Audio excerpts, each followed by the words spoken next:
জুলাই গণঅভ্যুত্থানে রাজধানী রামপুরায় আহত রিকশাচালক ইসমাইলের অবহেলাজনিত কারণে মৃত্যুর অভিযোগে চিকিৎসক সহ গ্রেপ্তার ৫ জনকে আজ আদালতে তোলা হবে। আন্তর্জাতিক অপরাধ ট্রাইব্যুনালের প্রসিকিউটর এবং ডিজিটাল ফরেনসিক বিশেষজ্ঞ তানভীর হাসান জোহা তথ্য প্রযুক্তি সহায়তায় ৫ আসামির অবস্থান নির্ণয় করেন। তারপর হাসপাতাল এলাকা থেকে তাদের গ্রেপ্তার করে হাতিরঝিল পুলিশ। একজন চিকিৎসক, ২ জন সেবক এবং ২ জন নিরাপত্তা কর্মী। জুলাই মাসে আন্দোলন চলাকালে রামপুরা ডেল্টা হেলথ কেয়ার হাসপাতালের সামনে পুলিশের গুলি খেয়ে সিঁড়িতে আছড়ে পড়ে রিকশাচালক ইসমাইল।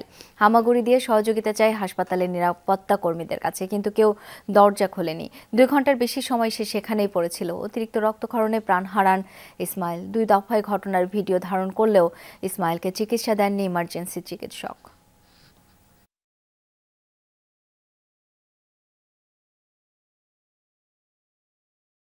এ বিষয়ে আরও জানবো। নিম্ন আদালত থেকে এখন যোগ দিচ্ছেন সহকর্মী রিয়াজ রায়হান।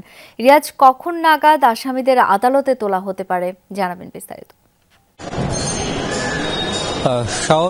ডেল্টা হাসপাতালে যে ঘটনাটি, সেই ঘটনার অভিযুক্ত যারা রয়েছেন গতকালকে যাদেরকে হাতিরঝিল থানা পুলিশ গ্রেফতার করেছে, তাদেরকে থানার যে হাজত থানা রয়েছে সেখানে রাখা হয়েছে। সকাল ৯টা সাড়ে ৯টার দিকে তাদেরকে নিয়ে আসা হয়েছে।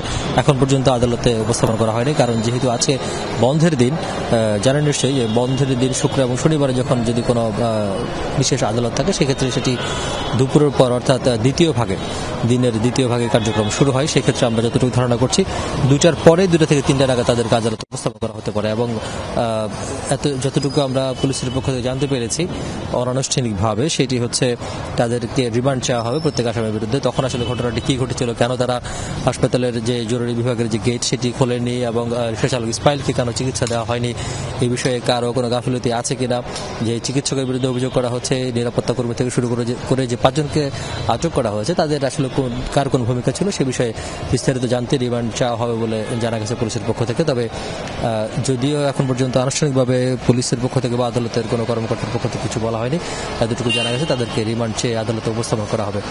আর পাশাপাশি সেখানে তখন পুলিশ গুলি করেছিল, পুলিশের কোনো ভূমিকা ছিল কিনা বা তারা কোন প্রেক্ষিতে খুলতে রাজি হয়নি, ইচ্ছাকৃত রাজি হয়নি নাকি সেখানে কোনো ধরনের চাপ ছিল, সেটিও খতিয়ে দেওয়া হবে। আর আরেকটা বিষয়, যে এনবিআর এর সাবেক সদস্য যে মতিউর রহমান ছাগলকাণ্ডে অভিযুক্ত, তাকে যে অস্ত্র মামলাটি রয়েছে সেই অস্ত্র মামলায় ৩ দিনের রিমান্ড শেষে আজকে উপস্থাপনের কথা রয়েছে।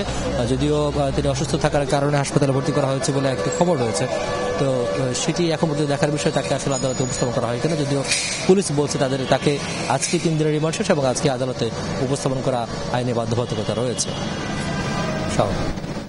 রিয়াজ, ধন্যবাদ আপনাকে।